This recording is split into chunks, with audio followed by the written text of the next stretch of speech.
Nós estamos numa série de mensagens aqui na nossa igreja e nós estamos buscando pensar, ou nós estamos pedindo a Deus que fale conosco e nos ajude a entender o que Ele quer de nós, como Ele quer nos usar.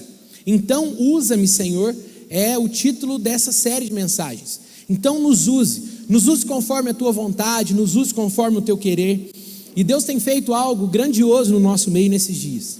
Ele tem falado ao nosso coração por meio da Sua palavra. É como se nós estivéssemos, como se nós estivéssemos vendo o nosso Senhor, ouvindo Ele falando aos nossos ouvidos, ao ver que a Sua palavra, ela é tão rica e tão poderosa em nos mostrar os Seus caminhos, em nos ensinar os Seus caminhos. Por isso, porque nós temos clamado. Então, usa-nos, Senhor, usa-nos, usa a nossa vida. Nós temos encarado dificuldades que tantas vezes nos impedem de servir ao Senhor, e encarado essas dificuldades de frente, mas a palavra do Senhor tem nos trazido alívio, tem nos trazido esperança, força, para que nós possamos continuar. A palavra poderosa de Deus tem nos sustentado. Temos visto que o serviço, ele é fruto do meu relacionamento com Deus. E quando eu sirvo o meu irmão, quando eu faço algo por ele, quem é abençoado, quem é mais abençoado sou eu. Embora eu esteja fazendo algo por outro, mas quem é mais abençoado sou eu. Porque temos aprendido, temos pensado da mesma forma que Jesus nos ensinou. Melhor é dar do que receber. Melhor é quando eu abro mão, melhor é quando eu entrego, melhor é quando eu reparto, melhor é quando eu compartilho, do que quando eu recebo. E sendo honesto, como tenho sido nesses dias, eu mesmo não consigo entender essa lógica. Humanamente falando, eu não entendo a lógica de Jesus. Para mim melhor é receber, para mim melhor é ter, para mim melhor é ganhar.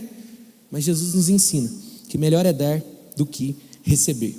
No primeiro dia dessa série, nós aprendemos com Maria e Marta que o serviço, ele é fruto do meu relacionamento com Deus. Se há uma quebra no meu relacionamento com Deus, se há uma dificuldade, se há alguma coisa que não está alinhada no meu relacionamento com Deus, eu não conseguirei servi-lo.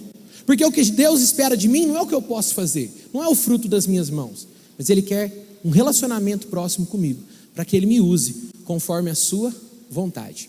Deus não precisa daquilo que nós podemos fazer, mas Ele quer nos usar, e para que Ele possa nos usar, nós precisamos desse relacionamento com Ele. Então a primeira atitude é essa, um conserto no nosso relacionamento com o Senhor. No segundo domingo vimos com a igreja de Atos, que poderosos feitos do Espírito Santo aconteciam, o Espírito Santo agindo de formas inimagináveis, milagres, maravilhas e sinais. A sombra do apóstolo Pedro, quando ele passava, curava os enfermos. Mas teve um problema muito pequeno e muito interessante na igreja de Atos. As viúvas de fala grega não estavam sendo atendidas nas suas necessidades como as viúvas de fala hebraica. Um problema de gestão, um problema de que estavam faltando pessoas para distribuir aquilo que eles tinham entre as pessoas. Meus irmãos, um Espírito Santo poderoso, Deus Todo-Poderoso, agindo de forma tão sobrenatural, curando através da sombra de Pedro, Ele não poderia resolver esse problema de forma muito fácil, mas Ele fez exatamente assim. O Espírito Santo de Deus quis que fosse assim, para que mais gente pudesse chegar e ajudar. O Espírito Santo de Deus, Ele quer nos usar como igreja, a cada um de nós, quer usar a mim e a você. Ele pode fazer tudo sozinho, claro, Ele é Deus, mas Ele nos dá o privilégio de sermos usados por Ele na sua obra. Na terceira mensagem, no terceiro domingo, começamos a falar sobre algumas coisas mais difíceis que tocam o nosso coração, como, por exemplo, as nossas diferenças. As diferenças que temos, os problemas que temos, como igreja, como pessoas que vivem lado a lado, nós temos dificuldades. Nós já tivemos diferenças com alguém, tivemos coisas que ficaram aquele resquício no coração, e vimos que quando Jesus chama Mateus da cobradoria de impostos, chama Mateus para segui-lo. Mateus era um publicano. Ele vai para a casa desse Mateus e se senta à mesa de Mateus para uma refeição junto com os discípulos. E ali vimos que Jesus queria trazer uma mensagem para Mateus e para os demais publicanos, porque Mateus chamou seus amigos para aquela refeição, que era mostrar que o reino de Deus também estava sendo estendido a eles, mesmo que eles fossem pecadores. Mas Jesus queria causar algo mais profundo no coração dos discípulos, porque os cobradores de impostos tiravam dos discípulos, que eram trabalhadores comuns, pescadores, eram homens comuns, e os cobradores de impostos cobravam deles. Então sentar-se naquela mesa com os cobradores de impostos era difícil, mexia com o coração dos discípulos. Então Jesus os faz sentar na mesma mesa e diz que as diferenças não deveriam separá-los. As nossas diferenças não devem nos separar. Pensamos diferente sobre muitas coisas, temos nossas diferenças, tivemos nossos problemas, mas se isso nos impedir de seguir, é porque nós estamos esquecendo ou confundindo alguma coisa do chamado de Jesus para sentarmos à mesa no reino dos céus. Porque nessa mesa somos todos pecadores. Nessa mesa fomos alvos da mesma graça e do mesmo amor de Jesus. Na semana passada nós falamos sobre a multiplicação dos pães e dos peixes, e que Jesus usou aquela situação para ensinar algo também aos discípulos muito importante, que as limitações deles não impediriam que a obra fosse feita. Jesus manda os discípulos pelas cidades, por Nazaré, por Cafarnaum, as cidades, e disse a eles o seguinte: vocês terão poder para fazer sinais e maravilhas. Os discípulos saem e curam enfermos, expulsam demônios, fazem sinais grandiosos e maravilhas grandiosas. Quando eles voltam, as multidões que foram alvo desse poder que aconteceu, das curas e milagres, eles seguem os discípulos, e quando eles encontram Jesus, o texto de Marcos nos diz uma coisa muito interessante. Jesus olhou para eles e viu que eles eram como ovelhas que não tinham pastor. Por mais que os discípulos tivessem feito coisas sobrenaturais, poderosas, mas eles não haviam se compadecido daquela multidão. Eles não haviam sentido a dor. Eles não haviam pensado, olhado a vida com os olhos daquelas pessoas e amado. E Jesus as amou.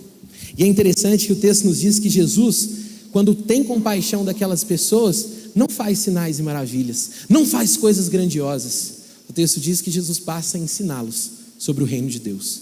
Diz que ele passa a trazer uma mensagem de um reino que é maior, de algo que traz esperança. Então, as limitações, poder, sinais, maravilhas, os discípulos não podiam fazer sozinhos, mas se compadecer eles podiam, mas eles não conseguiram se compadecer. Quem faz sinais e maravilhas é o poder de Deus. Nós não precisamos nos preocupar com isso. Ele nos dará capacidade de fazê-lo. Ele fará através de nós. O que eu e você temos que fazer é nos compadecer com a compaixão com que Ele se compadece. É amar com o amor com que Ele nos ama. Então nós temos buscado isso, entender que Deus quer nos usar, que perceber que Ele pode nos usar e nos envolvermos na sua obra, nos engajarmos e nos dispormos para sermos usados por Ele. E veja, você que está aqui, você que talvez está nos visitando, eu creio que essas mensagens também são para você, porque elas falam sobre uma vida de quem anda com Jesus.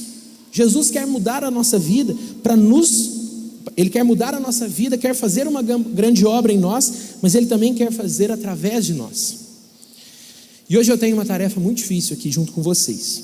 Hoje eu quero falar com você sobre um dos assuntos mais delicados quando pensamos sobre o ato de servir o próximo.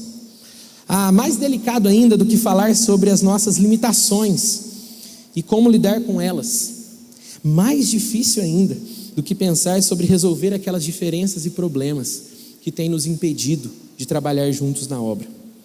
Hoje nós vamos falar sobre outra forma de servir. Hoje vamos falar sobre compartilhar os nossos recursos financeiros como um ato de serviço. Mas eu peço que você não se feche para mim. Peço que você não feche seus ouvidos, e me dê sua atenção nos próximos minutos. Mesmo que você esteja nos visitando hoje, pode ser que você tenha tido uma má experiência, um outro ministério, numa outra igreja, e nesse exato momento você tenha pensado: mais uma igreja que só fala de dinheiro e vai pedir dinheiro.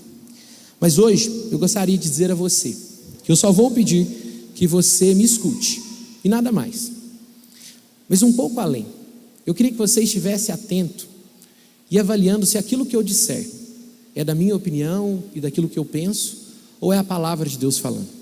Se for a palavra de Deus falando, abra o seu coração e os seus ouvidos, para que Deus fale com você. E eu tenho certeza que, por ser a palavra de Deus, assim como Ele tem feito em todo esse tempo, Ele vai continuar falando com você. Quando pensamos sobre falar sobre esse assunto, compartilhar os meus recursos financeiros como um ato de serviço, de cuidado com alguém, 3 dificuldades colocam diante de nós num primeiro momento. Há 3 dificuldades que não são novas, elas perpassam toda a história, existem desde os dias de Jesus, mas antes dos dias de Jesus, existem nos nossos dias e continuará a existir. A primeira dessas dificuldades é que nós enfrentamos um problema externo. O problema externo são pessoas que querem sempre abusar de nós e ter mais para si, tirando de nós. Essa é uma dificuldade. Nós sempre vamos encontrar pessoas que querem ajuntar mais para si, querem ter em maior quantidade, e por isso eles tiram de nós. Assim como Mateus, o publicano, na época de Jesus, cobrava a mais do imposto exigido por Roma, para que ele pudesse trazer para o seu próprio bolso. E é por isso que os discípulos não gostavam dele, porque o imposto de Roma já era caro, mas ele ainda cobrava mais, para que ele pudesse trazer para si. Então, homens e pessoas gananciosos que tentam tirar vantagem, eles perpassam a história e sempre vão existir. E aí é natural que diante de pessoas que querem tirar de mim, eu me feche e eu tente me proteger. Opa, vou tomar cuidado com isso aí, eu tenho que guardar o meu, tenho que lutar pelo meu. É natural, essa é a forma mais comum da gente reagir em defesa, guardando aquilo que é nosso. Tem uma passagem que eu quero ler para você, mas não quero que você abra ainda. Vou ler rapidamente para você, que é a passagem de Marcos capítulo 12, versículo 13, que diz assim, Marcos capítulo 12, versículo 13, eu vou ler para vocês. Mais tarde, os líderes enviaram alguns fariseus e membros do partido de Herodes, com o objetivo de levar Jesus a dizer algo que desse motivo para o prenderem. Disseram, mestre, como sabemos se o Senhor é honesto? Mestre, sabemos como o Senhor é honesto, é imparcial e não demonstra favoritismo. Ensina o caminho de Deus de acordo com a verdade. Agora, diga-nos, é certo pagar impostos a César ou não? Devemos pagar ou não? Jesus percebeu a hipocrisia deles e disse, por que vocês tentam me apanhar numa armadilha? Mostrem-me uma moeda de prata. E ele disse, mostrem-me uma moeda de prata e eu lhe direi. Quando lhe deram a moeda, ele disse, de quem são a imagem e o título nela gravados? De César, responderam eles. Então deem a César o que pertence a César, e deem a Deus o que pertence a Deus, disse Jesus. Sua resposta os deixou muito admirados. Quando Jesus está nesse momento aqui, os discípulos estão questionando Jesus sobre um problema que é real.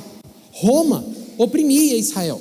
Roma cobrava impostos extremamente abusivos. Impostos abusivos, uma palavra que talvez seja muito comum para mim e para você, no país em que nós vivemos hoje. Então, dificuldades como essas, de terem pessoas que querem nos tirar, sempre vai existir. Mas aqui há um problema mais sutil acontecendo. A resposta de Jesus, dai a Deus o que é de Deus, se eles deveriam pagar, não foi a pergunta dos fariseus. Jesus responde a pergunta dos fariseus, dai a César o que é de César, mas continua dizendo, dai a Deus o que é de Deus. Por quê? Porque os líderes religiosos que estavam questionando Jesus, tentando pegá-lo, também eram opressores. Os fariseus também usavam os recursos, os subterfúgios no templo para tirar daqueles que estavam lá. Uma das passagens que você deve se lembrar é dos cambistas que tinham no templo, e que naqueles cambistas que tinham ali, tinha uma troca de moedas. Os fariseus favoreciam os lugares principais em troca de dinheiro, para que eles pudessem pegar mais na bolsa. Então, quando nós falamos sobre esse tema, é complicado, porque não só nós temos aqueles que querem nos oprimir e tirar de nós, sem usar o nome de Deus, mas também há aqueles que querem usar e tirar dinheiro de nós, usando o nome de Deus, vendendo bênçãos, prometendo coisas em troca de dinheiro, vendendo curas. Então, é muito difícil falarmos sobre isso, porque essa, eu creio, o nosso lidar com o dinheiro, é uma das circunstâncias em que mais nós vemos a maldade humana sendo expressa. A falta de amor, a falta de preocupação, a falta de tato, de cuidado um com o outro. Eu não estou preocupado em dar, eu quero receber, contrariando a lógica de Jesus. Um outro problema, que também é externo, é a nossa limitação financeira. E eu ainda continuo nesse texto aqui, de Jesus respondendo os fariseus, porque as nossas limitações financeiras, elas também são reais. Poucos de nós têm uma condição de financeira boa para conseguir conduzir a vida bem, ainda mais num país caro como o Brasil. O Brasil é um país caro, é difícil vivermos. Nossa alimentação é cara, nosso combustível é caro, tudo ao nosso redor é caro, os impostos são caros, é difícil para nós. Essa é uma das limitações, uma das dificuldades também de se falar sobre isso. Então, ao passo que há atitudes externas, de pessoas externas a nós, que nos oprimem e tentam tirar, há também a dificuldade de que aquilo que nós temos à mão para administrar, muitas vezes é pouco. É difícil você chegar no final do mês e às vezes conseguir pagar as contas, e às vezes conseguir ajeitar as coisas. É difícil. As perguntas que os fariseus estavam fazendo para Jesus é exatamente, quando Jesus fala, por que vocês querem me pegar numa armadilha? É porque o pagar impostos a César era uma das circunstâncias mais complicadas e que geravam mais tumulto em Israel. Era o pagar impostos, porque os judeus não davam conta de pagar impostos e manter a sua vida. Os impostos eram extremamente abusivos. Estourava uma guerra, ou o Império Romano tinha uma guerra lá no final do mundo, eles iam financiar essa guerra como? Aumentando os impostos. Então sempre foi muito difícil, a vida sempre foi muito apertada. Outro problema que perpassa a história, era presente nos dias de Jesus, é nos nossos e continuará sendo depois de nós. Mas eu queria ir um pouquinho mais fundo e falar que há um problema que é interno, quando nós pensamos sobre esse assunto. Há um problema do nosso coração. E a outra passagem que eu vou ler para você está 2 páginas atrás, que é Marcos capítulo 10, versículo 17. Eu quero que você preste só atenção. Evangelho de Marcos capítulo 10, versículo 17, que diz assim: quando Jesus saía para Jerusalém, um homem veio correndo em sua direção, ajoelhou-se diante dele e perguntou: bom mestre, o que devo fazer para herdar a vida eterna? Por que você me chama de bom? Perguntou Jesus. Apenas Deus é verdadeiramente bom. Você conhece os mandamentos? Não mate, não cometa adultério, não roube, não dê falso testemunho, não engane ninguém, honre o seu pai e a sua mãe. E o homem respondeu: mestre, tenho obedecido todos esses mandamentos desde a juventude. Com amor, Jesus olhou para o homem e disse: ainda há uma coisa que você não fez. Vá, venda todos os seus bens e dê o dinheiro aos pobres. Então você terá um tesouro no céu. Depois, venha e siga-me.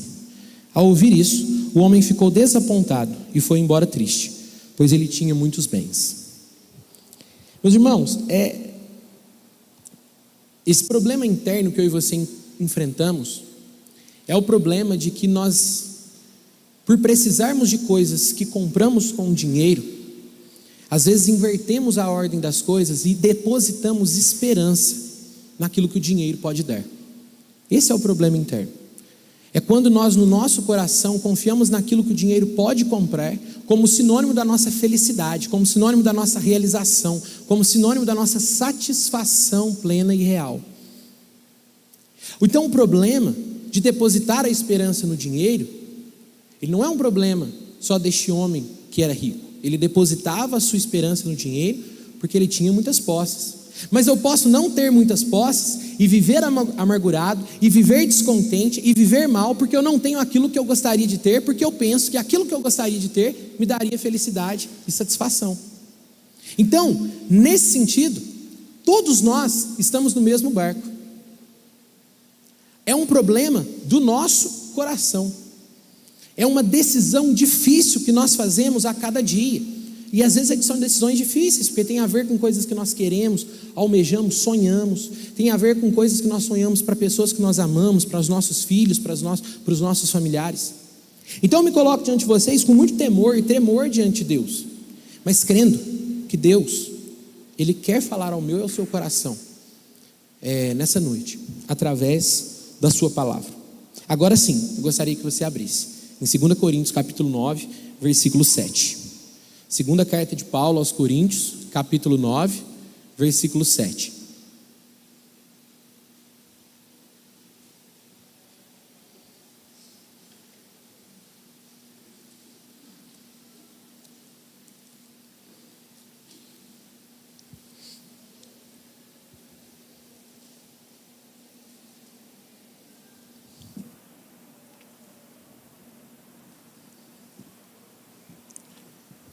Segunda Coríntios, capítulo 9, versículo 7. Apenas o versículo 7 nós vamos ler.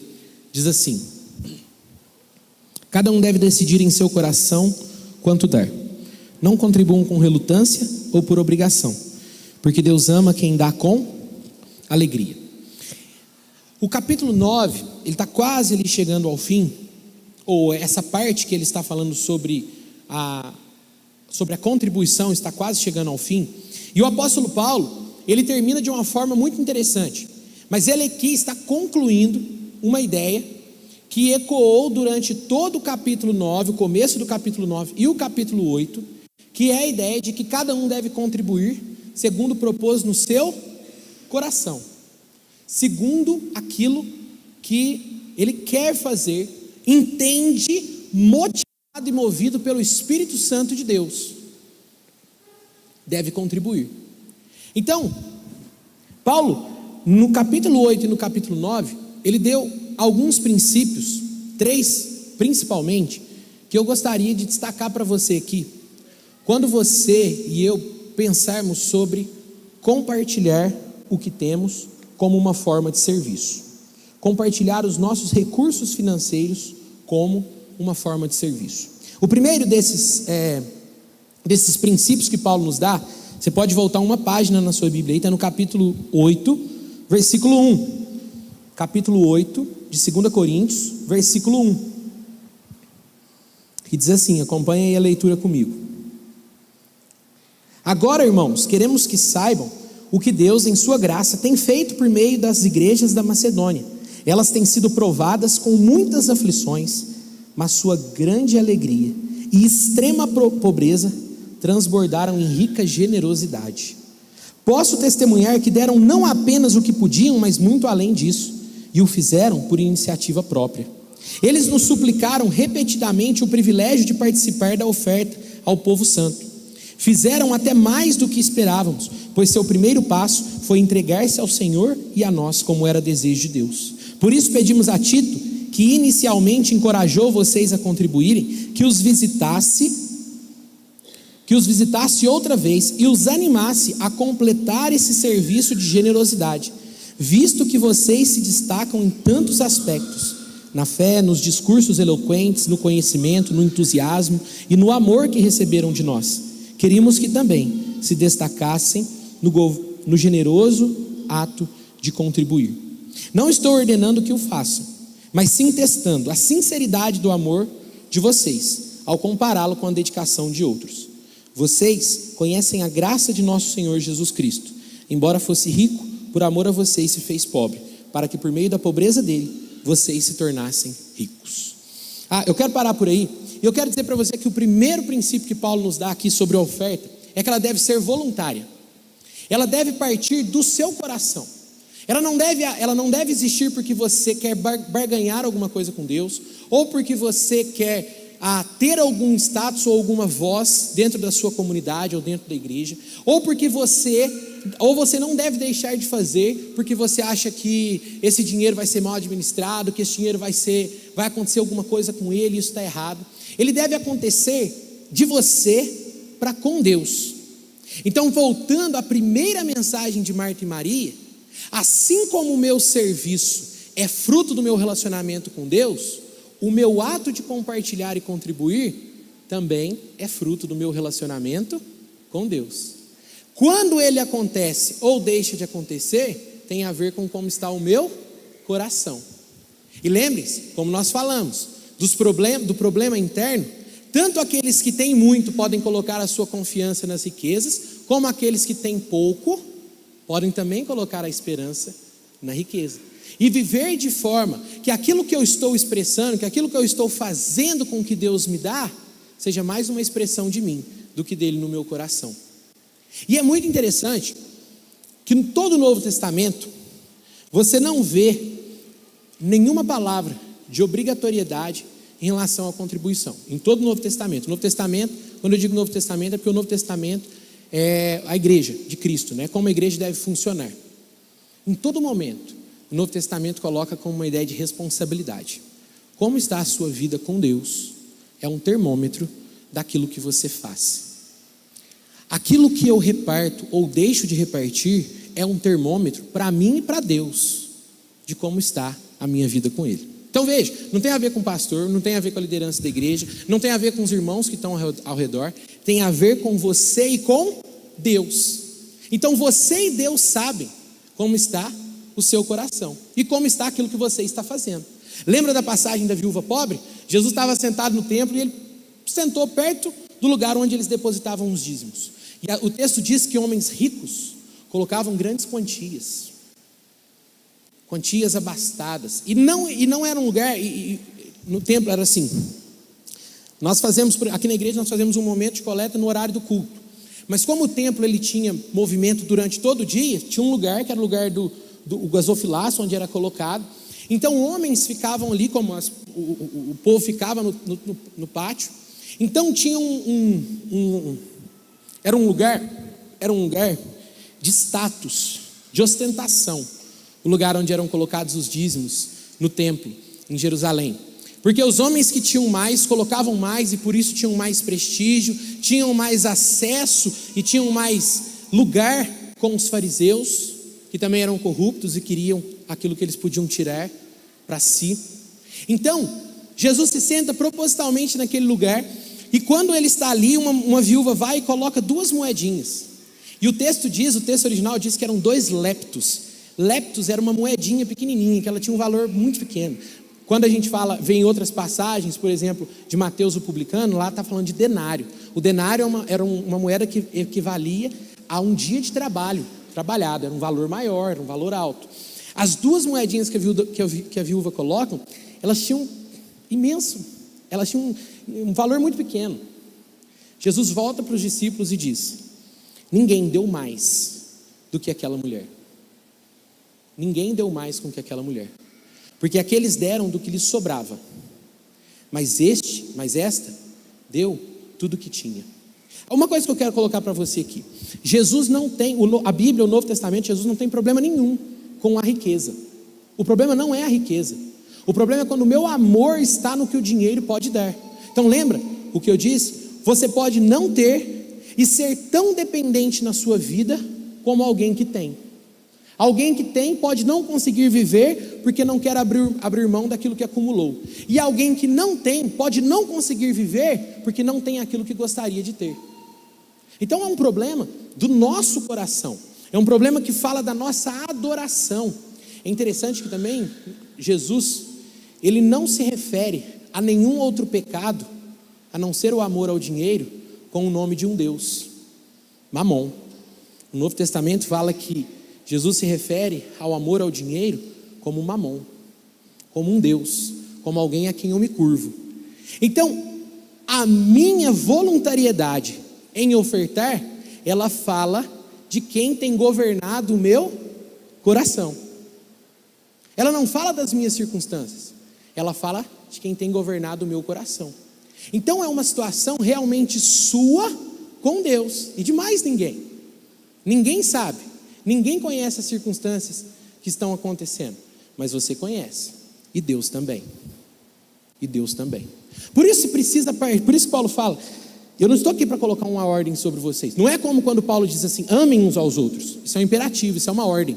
Você não tem escolha, faça isso. Agora a contribuição, Deus fala assim: você sabe do seu coração. A contribuição, Paulo fala assim: você sabe do seu coração, e Deus também. Deus sabe porque você fez. Se foi com o interesse como dos ricos de ganhar status dentre os fariseus, se você faz por algum motivo humano pecaminoso, ou Deus sabe se você fez de voluntariedade do seu coração.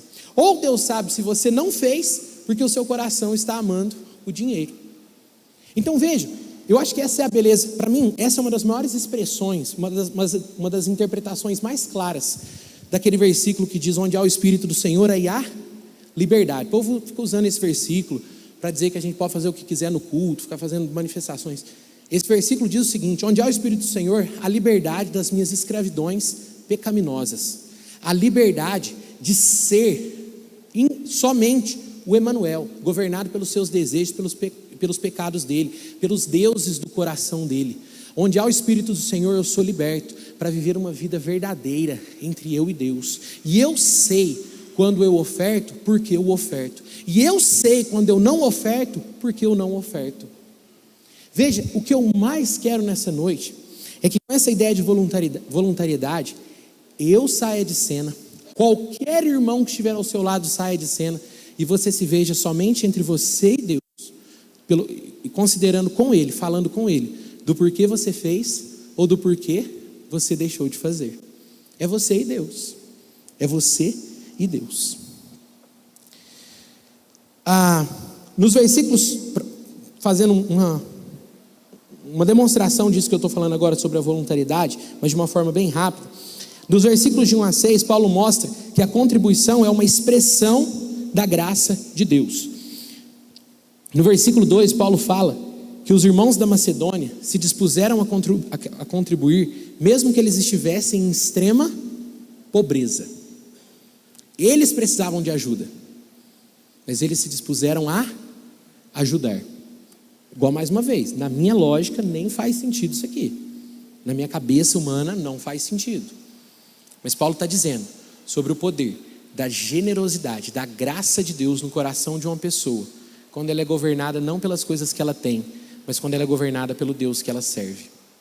Quantas vezes a gente tem dificuldade de abrir mão de algumas coisas no nosso coração, porque nós ansiamos os nossos desejos, os nossos prazeres. Nós queremos mais viver de acordo com aquilo que nós achamos melhor do que viver uma experiência com Deus, naquela que Ele quiser nos trazer. A palavra de Deus diz que quem coloca ou quem faz o rico ou o pobre é o Senhor. Então isso é uma expressão da minha vida com Ele. A segunda, no versículo 7, Paulo fala que a contribuição pode ser um dom de Deus. Então pode ser que tenham pessoas que tenham o dom da generosidade. Ele tem um dom de Deus de compartilhar mais dos seus recursos. E ele não tem problema de compartilhar. Isso é um dom no Novo Testamento. Mas ser generosos, todos nós devemos ser, porque nós fomos impactados com a mesma generosidade de Deus. E a última parte aqui, o versículo 8 e 9, a contribuição é inspirada na cruz. Paulo termina o versículo 9 dizendo assim: vocês conhecem a graça do nosso Senhor Jesus Cristo. Embora fosse rico, por amor a vocês, Ele se fez pobre, para que por meio da pobreza dele, vocês se tornassem ricos. Então, olha onde Paulo está colocando. A minha contribuição, a minha voluntariedade ao compartilhar, tem a ver com o meu entendimento e com a minha percepção da cruz, daquilo que é mais essencial no cristianismo.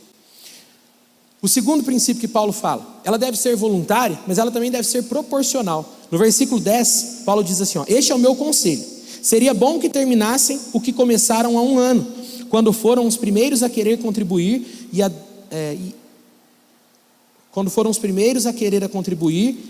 a efetivamente fazê-lo. Assim, completem o que começaram, que a boa vontade demonstrada no princípio seja igualada, agora por sua contribuição. Doem proporcionalmente aquilo que vocês possuem. Doem proporcionalmente aquilo que vocês possuem. Deus não faz barganha conosco. Não pense que você dá alguma coisa financeiramente. Não seja enganado por isso. Que você fizer alguma coisa, Deus vai te entregar um milagre. Se você der algo, que Deus vai te devolver alguma coisa. Deus não o Deus do Novo Testamento. Não o Deus com Deus maiúsculo a quem nós servimos. Ele não faz isso. Deus quer que você olhe para aquilo que Ele tem te dado e diga assim: do que Ele tem me dado, eu também quero repartir. Proporcionalmente. Deus não quer que você passe dificuldades na sua família. Deus não quer que você abra mão daquele único carro que você tem para trabalhar, a sua ferramenta de trabalho, porque se você fizer aquilo, você vai ganhar uma bênção, um milagre ou uma cura. Não. Deus quer que você cuide bem daquilo que Ele te deu. Deus quer que você use com sabedoria o que Ele te deu. E que você faça isso, não mostrando com que o seu dinheiro é usado para que você compre alguma coisa de Deus, porque você está dando muito, então você quer ter mais, você quer ter um privilégio, ou porque talvez você não dá e aquilo revela o seu coração, que não quer dar, porque quer usar com você mesmo, porque quer fazer aquilo quer deixar aquilo para você mesmo. Em todas as circunstâncias, tanto a voluntariedade quanto a proporcionalidade, elas dizem sobre uma vida que Deus quer que a gente leve, uma vida sustentável. Deus não quer que a gente faça alguma coisa para passar dificuldade depois, mas Ele quer que a gente viva confiantes de que Ele tem nos sustentado. E quando eu falo sobre ser sustentável, eu digo sobre cuidar de mim e dos que eu amo, mas ser generoso, cuidar dos outros também, abrir mão para levar até eles. Atos capítulo 11, versículo 29, não precisa ler, diz assim: então os discípulos de Antioquia decidiram enviar uma ajuda aos irmãos da Judéia. Cada um fez de acordo com as suas possibilidades. Você não tem que dar X, você não tem que dar Y. É você, no mesmo princípio da voluntariedade, sem ninguém ao lado, sem pensar em ninguém, diante de Deus, que vai perceber aquilo que você deve fazer, que vai fazer de acordo com o que você e Deus colocaram diante dele. Isso pode ser um valor muito maior do que você imagina, ou pode ser um valor menor, mas que isso aconteça com a sua vida e a sua face diante de Deus, sabendo por que você tem feito isso. Quais têm sido as motivações do seu coração? Deus não quer que você deixe de cuidar dos seus, da sua casa, da sua família, mas Ele quer que você não se torne um adorador do dinheiro, achando que Ele trará felicidade e realização, e nem te deixar viver de joelhos, sofrendo uma vida financeira descontrolada, porque você quer ter esse ou aquele prazer nas coisas que você pode comprar. A nossa felicidade, a nossa alegria, ela está única e exclusivamente em Deus. Essa é a mensagem do profeta Abacuque, naquele versículo que a gente sabe tão bem, naquela música que a gente cantou tantas vezes do Fernandinho: ainda que a figueira não floresça, ainda que a vide não dê o seu fruto, ainda que os currais estejam vazios, eu me alegrarei no Senhor. Curral vazio, videira sem o fruto, todas essas coisas significavam escassez, significavam dificuldades, problemas. Mas Abacuque vai lá e redireciona a alegria dele: a minha alegria, eu todavia me alegrarei no Senhor. Ele não estava tapando os olhos para a realidade dele, ele estava colocando a confiança dele no único lugar verdadeiro, porque as esperanças que nós colocamos no dinheiro, elas são falsas, elas são enganosas. Um grande homem de Deus disse o seguinte uma vez: o princípio que Paulo nos ensina e devemos seguir hoje é claro, a contribuição não deveria ser menor do que o proporcional à nossa renda. Aquilo que Deus tem nos dado é aquilo que Ele quer que eu, com Ele, numa comunhão com Ele, compartilhe parte daquilo. É você com Deus. E a última, a regularidade, algo que faz com que aquilo que eu tenho recebido com regularidade, eu também compartilho com regularidade. 2 Coríntios, os mesmos versículos, o 10 e o 11, dizem assim: este é meu conselho, seria bom que vocês terminassem o que começaram há um ano, quando foram os primeiros a querer contribuir e a efetivamente fazê-lo. Essa é a parte que eu queria pegar. Paulo está lembrando eles que eles começaram a fazer uma coisa um ano atrás e que eles precisavam continuar, porque a situação de quem eles ajudavam não tinha mudado. Então Paulo está chamando eles a continuar. Então, assim como eles precisavam manter a regularidade na ajuda com aquelas pessoas, com aquela outra situação, porque eles ainda passavam pelas dificuldades, assim como eles precisavam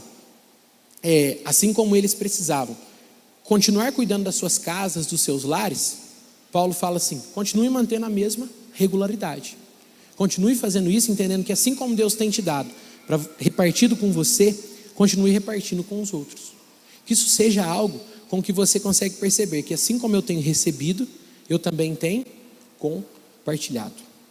Meus irmãos, esses 3 princípios que eu passei para você: voluntário, proporcional e regular, ele é algo que você encontra na palavra de Deus, como nós vimos agora, como princípios que Paulo está passando para mim e para você. Mas acima disso, eu queria que você entendesse que essas coisas você tem que praticar não como eu tenho que fazer, não como uma atitude dali para fora, mas como algo que você quer fazer pelo que Deus tem feito por você. Não olhe para as suas circunstâncias e coloque empecilhos ou barreiras. Não deixe os desejos do seu coração te enganarem e fazerem com que você deixe de participar daquilo que Deus tem feito. Se coloque diante de Deus, um relacionamento sincero, real, transparente com o Senhor, e deixe Deus jogar luz ao seu coração. Se quando Ele jogar luz ao seu coração nessa área que é tão difícil para nós, Ele mexer em algumas coisas, abra o seu coração para aquilo que Deus está fazendo. Se Ele te chamar a continuar alguma coisa que você tem feito há algum tempo, continue. Se Ele te chamar a algo totalmente diferente, mas você tem visto que isso é a palavra de Deus sendo colocada no seu coração e feita, faça isso. Porque, como eu disse, Deus, Ele não precisa das coisas que nós fazemos, mas nós sofremos, nós deixamos de ser abençoados quando deixamos de participar do que Ele tem feito. Então eu queria te motivar a isso. Quando nós pensamos aqui na nossa igreja, nós com certeza temos muitos desafios. Nós olhamos para os nossos ministérios, eu olho para os ministérios, eu quero fazer com que esses ministérios cresçam cada vez mais e mais. Eu quero que a nossa igreja tenha mais condição de fazer com que aquilo que a palavra, a mensagem que nós queremos levar, que ela seja levada de uma forma real, verdadeira, e que aquilo que é recurso, seja humano, seja financeiro, não seja um empecilho para isso. Eu quero que a gente continue sendo igreja. E assim como no próprio ministério de Jesus, tinham aquelas mulheres, o Novo Testamento fala que havia mulheres que ajudavam a sustentar o ministério de Jesus, e Jesus, o Filho de Deus, era sustentado por aquelas mulheres. Ele usava daquilo para que ele continuasse o seu ministério. Eu queria que você entendesse que o que Deus quer não é o que você tem no seu bolso, é o que você tem no seu peito, é o seu coração. Aquilo que nós damos, aquilo que nós repartimos, tem que ser aquilo que já está no nosso coração. Eu queria nesse momento que você se perguntasse sobre as lutas e as dificuldades que você tem em repartir aquilo que Deus tem te dado. Qual tem sido a sua dificuldade? A sua dificuldade não é a minha, a sua dificuldade não é quem está do seu lado. Qual tem sido a sua dificuldade? Qual tem sido o seu empecilho? O que tem te feito pensar que não? Ou o que tem te feito fazer tanto com o desejo de receber em troca? Quais têm sido os dilemas, as crises no seu coração? Eu queria que por um momento você esquecesse que eu estou aqui. Eu queria que você esquecesse do irmão que está ao seu lado. Eu queria que você tivesse esse tempo direto com o Senhor agora, de oração. Um tempo de entrega. Porque, como eu disse, entregar aquilo que eu tenho exige primeiro que eu entregue o meu coração. Como eu disse, Deus não quer o que você tem no seu bolso, Deus quer o seu coração. Eu queria que você olhasse para dentro do seu coração hoje e visse se tem algo que você não tem conseguido entregar. E visse e percebesse se no seu coração tem alguma confiança que o dinheiro pode trazer essa felicidade, essa realização. E visse se talvez o seu medo é que tantas vezes nós somos abusados, é tirado de nós, é tentado pelo menos tirar de nós, porque homens são falhos e são pecadores e pecam nessa área. Ou se talvez são, como a gente disse, as suas limitações financeiras, aquilo que você tem tido. Mas tudo isso, eu queria que você colocasse diante do Senhor. E que nenhuma dessas coisas fosse um empecilho, ou falasse mais alto no seu coração do que a voz do Senhor te chamando a entregar o seu coração num ato de serviço, numa entrega total, onde você confia e depende não do seu dinheiro, não dos seus recursos, mas você confia e depende do Senhor, onde você se alegra como Abacuque, não nas coisas, mas no Senhor, onde você reparte não com medo de ficar sem, mas porque você quer que quem está ao seu lado tenha também um pouco daquilo que Deus tem te dado. Que você sinta o prazer, sinta a graça de que quando você reparte, outro sente a alegria que você sentiu quando o Senhor repartiu com você. Quando o Senhor fez por mim, outro sente quando eu faço por Ele. E assim consigamos viver uma vida desapegada das coisas que estão aqui, desenraizadas das coisas, das preocupações desse tempo, mas que consigamos viver essa fé e essa certeza de que o nosso Deus é por nós, o nosso Deus cuida de nós, e vivamos nessa dependência dEle, não na dependência do dinheiro, não na esperança de que Ele nos dê algo, mas na certeza de que só Deus pode trazer essa paz para o meu coração, só Deus pode trazer essa satisfação, só Deus pode me libertar. Onde há o Espírito do Senhor, aí é liberdade. Senhor, meu Deus e Pai, eu louvo o Teu santo nome e Te agradeço, Senhor, pelas bênçãos que o Senhor tem nos dado, pelo Teu amor, pelo Teu cuidado sobre nós. Pai, perdoa-nos porque tantas vezes não conseguimos ver a vida com olhos espirituais, não conseguimos pensar de forma espiritual, não conseguimos realizar de forma espiritual. Ora erramos porque achamos que aquilo que temos pode comprar o Teu favor. Ora erramos porque achamos que se repartirmos podemos ficar sem, ou não teremos isso ou aquilo, e a nossa felicidade depende disso. Ajuda-nos, Senhor, socorre o Teu povo, que o Teu Espírito, que eu creio está aqui no nosso meio, que Ele traga liberdade para a vida de cada um de nós. Liberdade na área que for, liberdade naquela área que o Senhor, que conhece cada coração aqui, sabe a liberdade que precisa. Que o Senhor toque com o Seu toque e liberte, e traga nova vida, e traga o sopro de vida, a esperança de uma dependência totalmente do Senhor e não das coisas que temos. Que nós confiemos que a cada dia nós precisamos nos colocar diante do Senhor e dizer: dá-nos o pão de hoje, dá-nos o pão de hoje, porque o Deus que nos deu o pão de hoje nos dará o pão de amanhã também. O pão de hoje pode talvez uma parte dele murchar até amanhã, mas o Senhor continuará sendo Deus e continuará nos provendo aquilo que precisamos, continuará cuidando de nós, continuará nos sustentando. Que a nossa alegria, que o nosso prazer esteja em Ti, meu Deus. Tem misericórdia de nós, ajuda-nos, Pai, socorre-nos, socorre-nos, e que possamos, Senhor, Te servir, repartindo daquilo que o Senhor tem nos dado. Por isso oramos. Então usa-nos, Senhor, usa-nos para a Tua glória, para a Tua honra, em nome de Cristo Jesus. Amém, Senhor. Amém, amém, amém.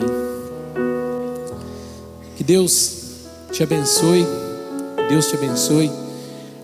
Se você quiser conversar comigo depois, perguntar, tirar dúvidas, talvez algumas coisas, algumas pontas ficaram soltas ainda no teu coração aí, na tua mente, pode me procurar, vamos conversar, vai ser um prazer. Não quero que você saia daqui com nenhum pensamento errado, então pode ter essa liberdade de perguntar, para que nós possamos conversar. E como eu disse no começo, espero que você tenha agora você tem a possibilidade de julgar se foi a minha opinião, o que eu acho, ou se foi um princípio da palavra de Deus que eu quis compartilhar contigo. Amém?